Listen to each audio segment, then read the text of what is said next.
Welcome back to Sleepy Hollow Uncovered.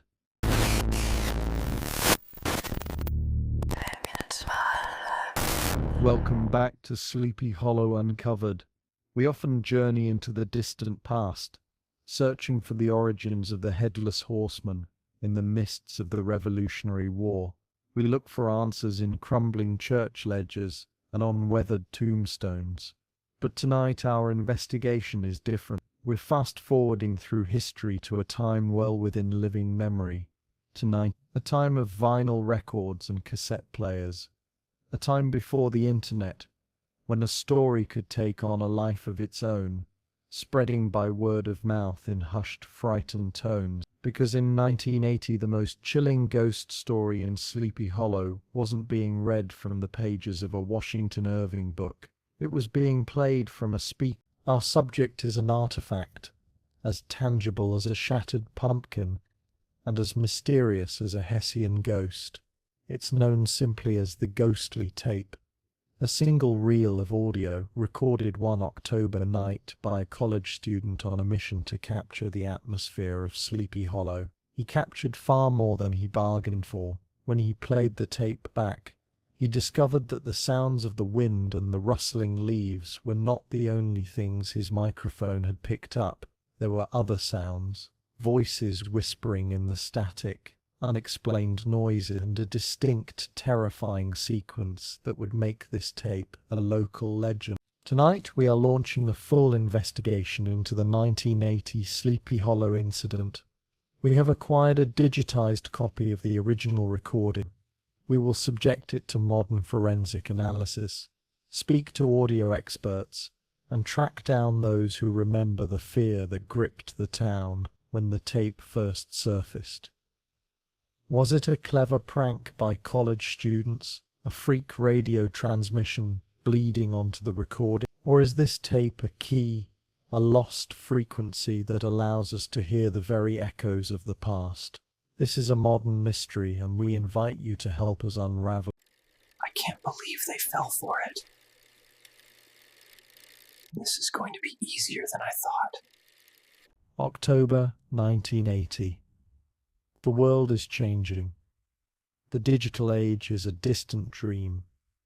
Information travels not at the speed of light, but at the speed of conversation, of a phone call, of a story passed from one person to the next. In Sleepy Hollow, New York, the legends are old, comfortable even. The Headless Horseman is a mascot, a folk hero. But in the autumn of that year, a new legend began to crawl its way into the local consciousness. It was a modern ghost story, one born from magnetic tape and amplified by fear. This is the story of that tape, and the investigation to uncover its secret. Our story begins with Michael O'Connell, a 20-year-old student at nearby Fordham University, an anthropology major with a fascination for local folklore. Michael decided his semester project would be a study of how landscape and legend influence one another. His plan was simple. He would visit famously haunted locations in the region and make audio recordings of the ambient environment. He wasn't a ghost hunter.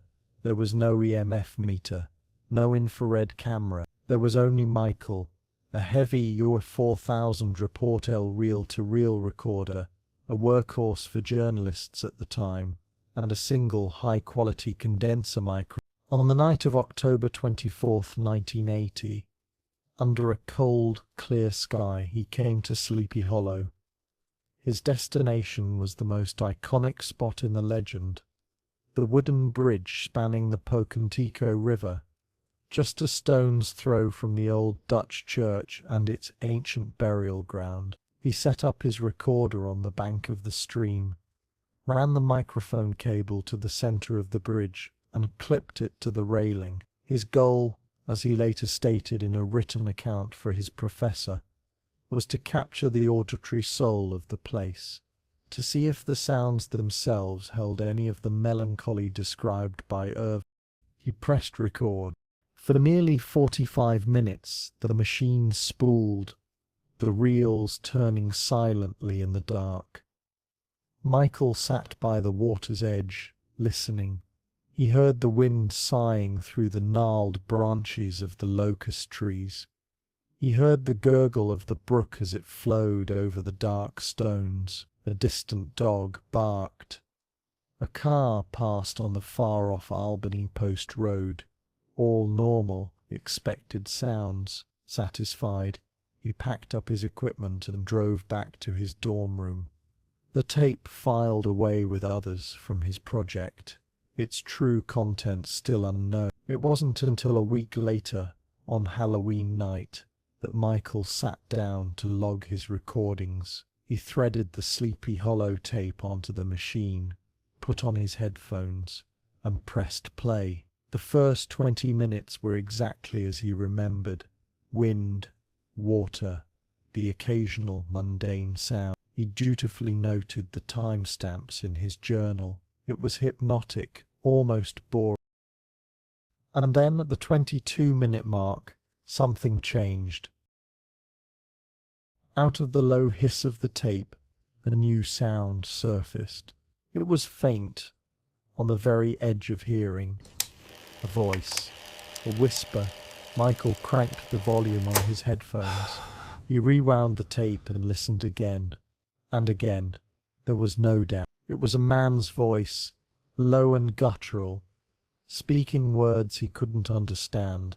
The tone was one of distress, of urgency. He checked his notes. He had been alone, completely alone.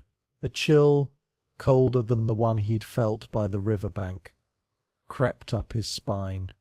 He let the tape play. The whispering faded, replaced once more by the sounds of the night.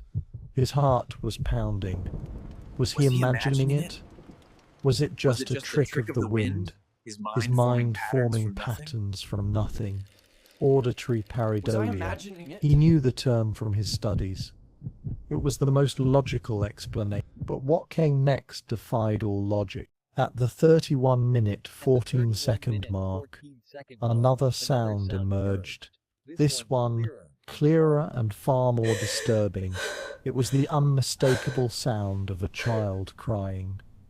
Not a loud wail, but a soft, heartbreaking sob. It lasted for only 7 seconds before fading away, swallowed by the darkness. Michael ripped the headphones from his ears. This was impossible. There were no children on that bridge. He would have seen them, heard them. The sound was clean, distinct, with no background noise to suggest it was a distant echo. It sounded like the child was standing right next to the microphone. Shaking, he forced himself to continue listening. The final 10 minutes of the tape were quiet, returning to the ambient sounds of the hollow. But just as he was about to press stop, one final sequence of sounds was captured. It began as a faint, rhythmic beat, thump, thump, thump. It grew steadily louder, closer. It was the sound of horses' hooves moving at a canter, not on pavement but on dirt.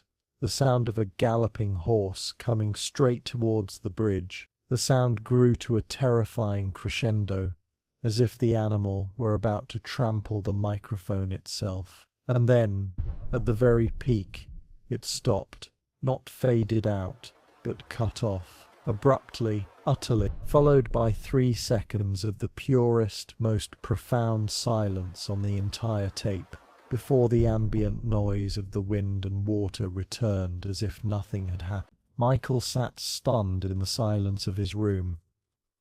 The tape had run out. He knew what he had.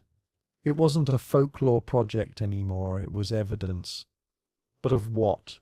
He first played the tape for his roommate, then for a small group of friends. Their reactions ranged from nervous laughter to genuine fear. The story of Michael's ghost tape began to spread through the dorm. His anthropology professor, a man named Dr. Alistair Finch, was initially skeptical, but agreed to listen. He brought the tape to the university's audio-visual department.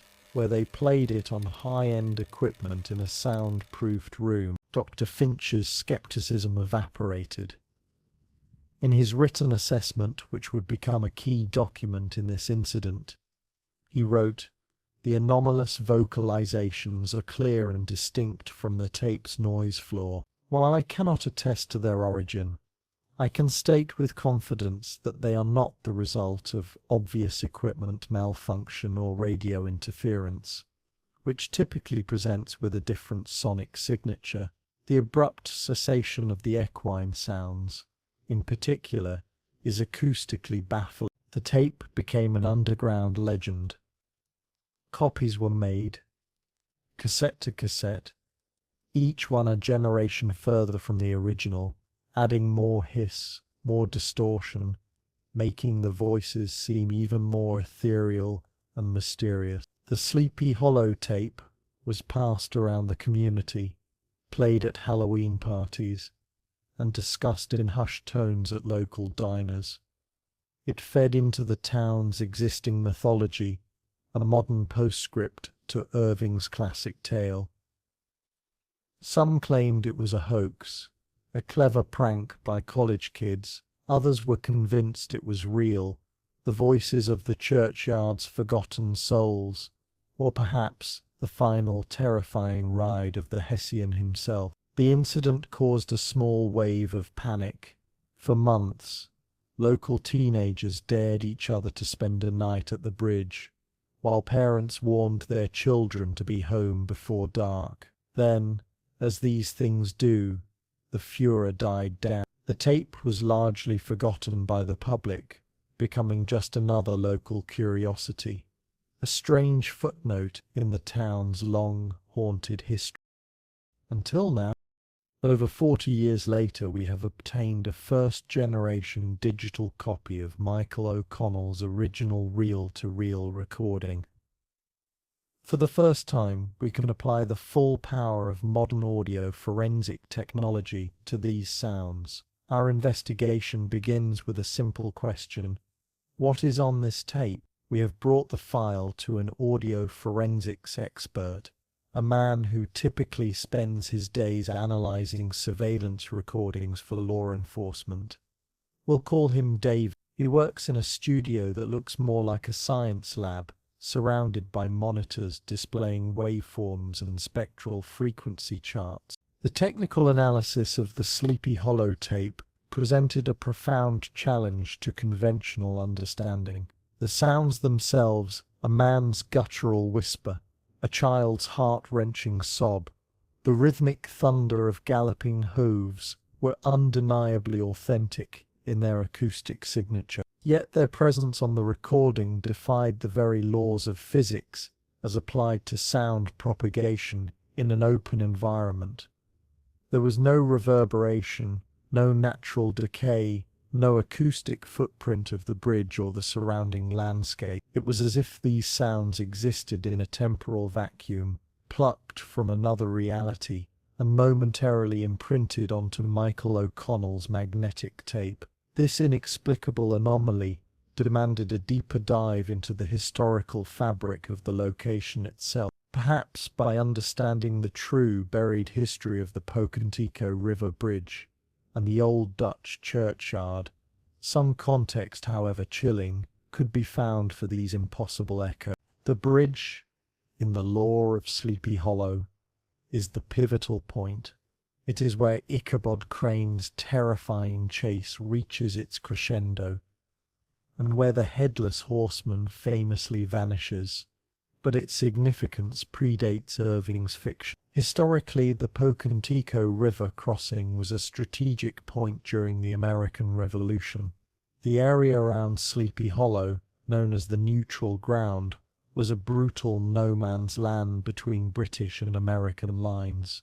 It was a region of constant skirmishes, ambushes, and raids by irregular forces like the Cowboys, Loyalists, and Skinner's Patriots, both notorious for their ruthless tactics. The very air of the Hollow, even in Irving's time, was said to be thick with the unquiet spirits of those who perished violently. Consider the first anomaly, the low, guttural whisper of a man in distress.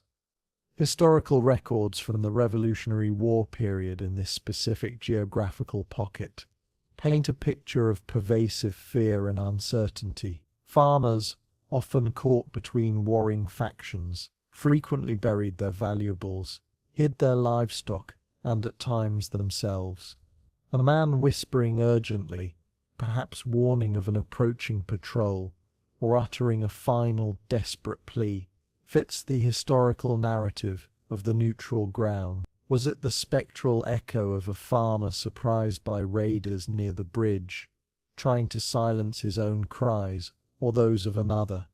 Or perhaps a spy, caught and interrogated, his last words escaping into the autumn air, before vanishing into the brutality of the conflict? The lack of environmental reverberation, as noted by the audio forensic expert, suggests a localized acoustic phenomenon, almost as if the sound originated within the microphone's immediate proximity, or was somehow projected directly onto the recording medium from an unseen source. This defies a simple explanation of a distant, living voice. Moving to the child's cry, the most emotionally resonant and arguably the most disturbing sound on the tape. The Old Dutch Churchyard adjacent to the bridge is a silent testament to the harsh realities of colonial and early American life. Extensive genealogical research into the church records reveals tragically high rates of infant and child mortality.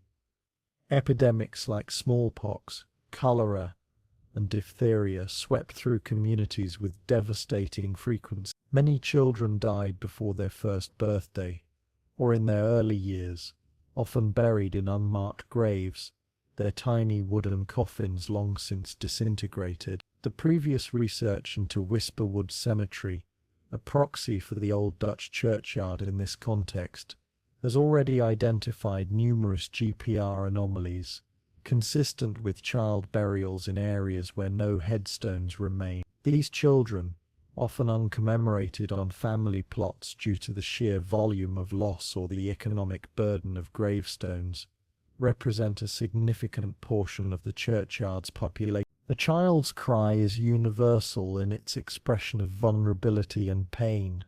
The clean, almost clinical acoustic signature of the child's sob on the tape, devoid of any room or environmental sound, adds another layer of profound mystery. It suggests a sound untethered to a physical space, perhaps a residual energy imprint, a stone tape theory manifesting in an audio recording. If the very stones and soil could record echoes of past suffering, a child's cry, a sound of pure, unadulterated distress, would be among the most potent to persist. The emotional weight of such an event, the raw grief of parents and community, could hypothetically leave a lasting energetic impression. Then there are the hoofbeats, the terrifying accelerating thunder that culminates in an impossible instantaneous silence.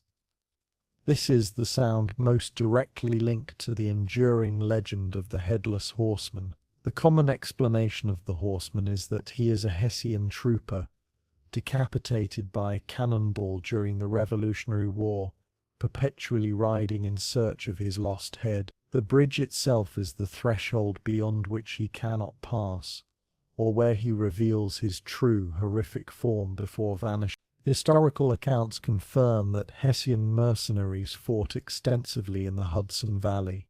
Many perished. It is entirely plausible that a Hessian, or indeed any soldier on horseback, met a violent end near this very bridge. The sound of a galloping horse was a common sound in 18th and 19th century rural America, but its sudden, absolute cut-off on the tape defies any known physical explanation. It is not merely a horse galloping away, it is a sound literally disappearing. This phenomenon has long been a characteristic of alleged paranormal sounds, a sudden onset, intense presence, and abrupt, unnatural cessation. For believers, this would be undeniable proof of a spectral origin, a non-physical entity that does not adhere to the laws of sound in the material world. For skeptics, it remains the most challenging element to debunk, hinting at either an incredibly sophisticated hoax for its time or a bizarre confluence of atmospheric and electronic phenomena that science has yet to fully understand. The impact of this ghostly tape on the Sleepy Hollow community in 1980 was immediate and profound. It wasn't a story from a distant past. It was a phenomenon recorded on a modern device, something tangible that could be played and replayed. For a town that embraced its folklore, this tape provided a chilling contemporary affirmation. Teenagers, already drawn to the thrill of the legend, found a new layer of terror. Dares to spend nights at the bridge intensified. Local news outlets picked up the story, albeit often with a dismissive, local color angle. But the underlying unease was palpable. Parents became stricter about curfews, especially around Halloween. The old stories suddenly felt very new, very... The tape also sparked a smaller, more academic debate among local historians and folklorists. Dr. Alistair Finch's initial assessment, which acknowledged the baffling acoustic properties, circulated quietly among scholars. Some proposed theories involving infrasound, ultra-low frequencies below human hearing that can induce feelings of dread or anxiety, and which might somehow interact with recording equipment in unusual ways. Others suggested strange atmospheric conditions, or even undiscovered geological phenomena beneath the riverbed that could produce or manipulate sound waves. Yet none of these theories fully accounted for the distinctness of the human voices, or the impossible cessation of the hoofbeat. For those who lived in Sleepy Hollow during that autumn of 1980, the tape became a touchstone, a collective experience that cemented the town's reputation as truly haunted. The Headless Horseman was no longer just a character in a book. He was a potential presence, and the tape offered a terrifying glimpse into his world. Over the years, as cassette technology faded and digital recording emerged, the original tape became harder to play, copies degrading with each generation. The intensity of the fear subsided, but the memory of the tape and the questions it raised lingered. It became a new, modern layer in Sleepy Hollow's rich tapestry of the uncanny. The ongoing forensic analysis strives to peel back these layers.